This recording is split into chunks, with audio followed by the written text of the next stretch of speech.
میں تھوڑے تھوڑے اشارے کر کے بتا دیتا ہوں.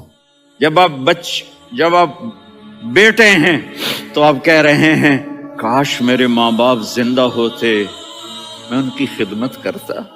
پھر فرمایا اور نہیں تو میری ماں تو ہوتی. چونکہ ماں کو دیکھا ہے نا، باپ کو دیکھا نہیں ہے، تو فرمایا کاش میری ماں زندہ ہوتی اور میں عشاء کی نماز کے لیے مصلی پہ کھڑے ہو کے الحمدللہ رب العالمین پڑھ رہا ہوتا، اور ادھر سے میری ماں مجھے بلاتی محمد، تو میں نماز توڑ کے کہتا جی اماں جان میں آ رہا ہوں، نماز پھر پڑھا دوں گا. اپنے والدین کی عزت کرو. یہاں کا بڑھاپا بڑا خوفناک ہے کہ اولادیں چھوڑ جاتی ہیں اور ماں باپ ٹوائلٹ جانے سے بھی عاجز ہوتے ہیں. اپنی ماں کی دعا لو، اپنے باپ کی دعا لو. میرے نبی نے فرمایا ہاں عمر میرے بعد ایک آدمی آئے گا، اس کا نام ہوگا اویس، اور وہ کرن کی شاخ سے ہوگا. ہو گیا ٹائم؟ اچھا.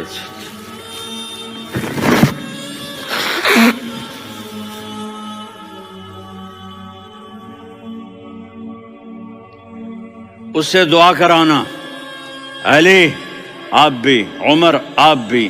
یا رسول اللہ کس لیے؟ کہ اس نے ماں کی ایسی خدمت کی ہے کہ جب ہاتھ اٹھاتا ہے اللہ اس کے ہاتھ خالی نہیں لوٹاتا.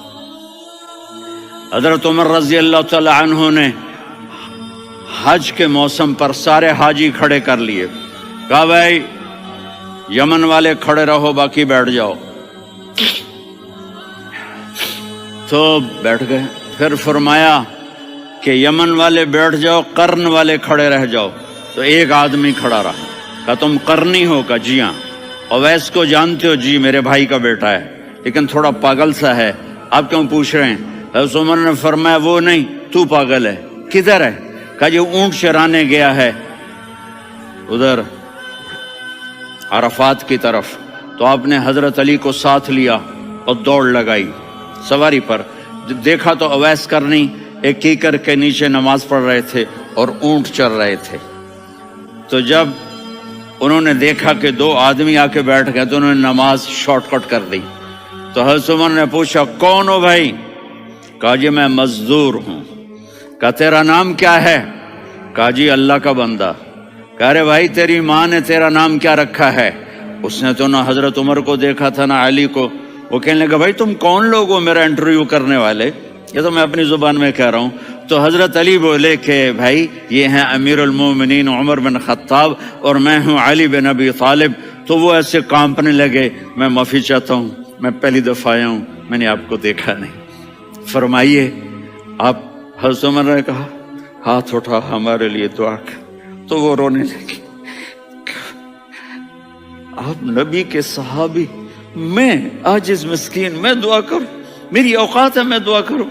کہاں؟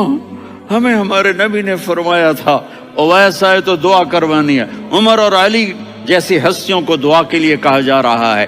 پیچھے تہجد ہے؟ نہیں. جہاد ہے؟ نہیں. علم ہے؟ نہیں. نماز ہے؟ نہیں. روزہ ہے؟ نہیں. زکوٰۃ ہے؟ نہیں. خیرات ہے؟ نہیں.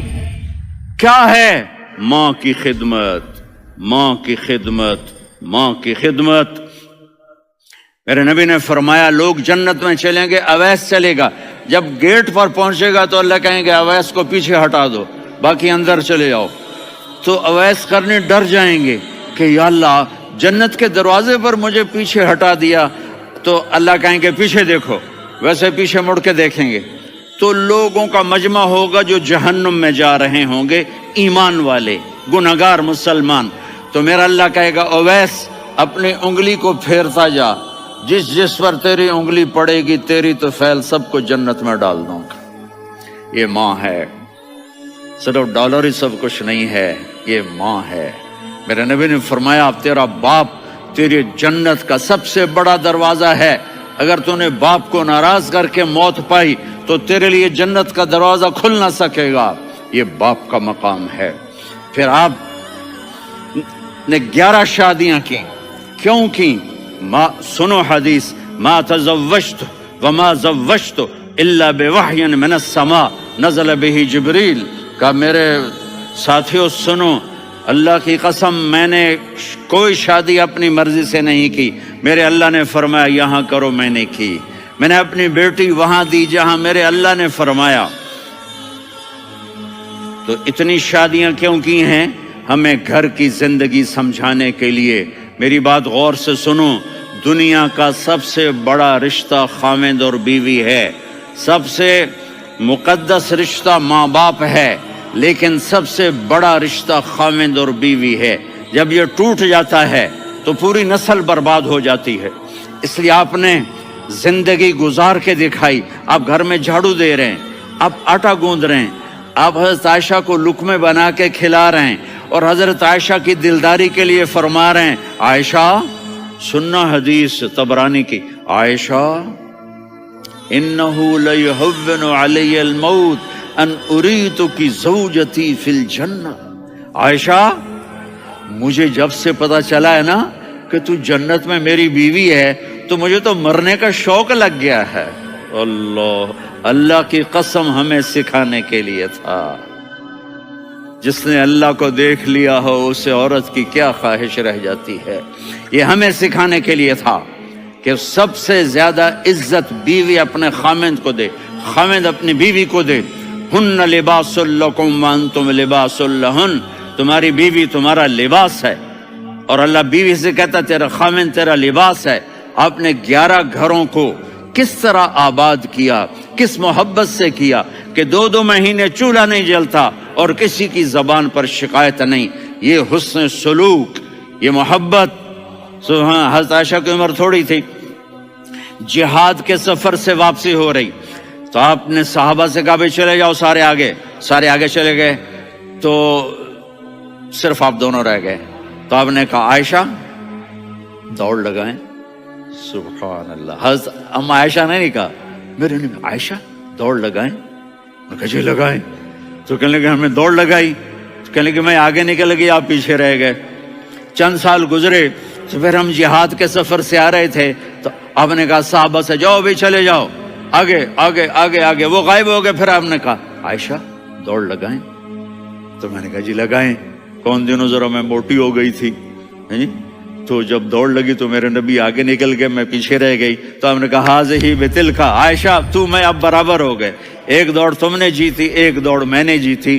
یہ ہمیں گھر کی زندگی سکھانے کے لیے تھا کہ گھر میں بیوی کے ساتھ کیسا ہونا چاہیے.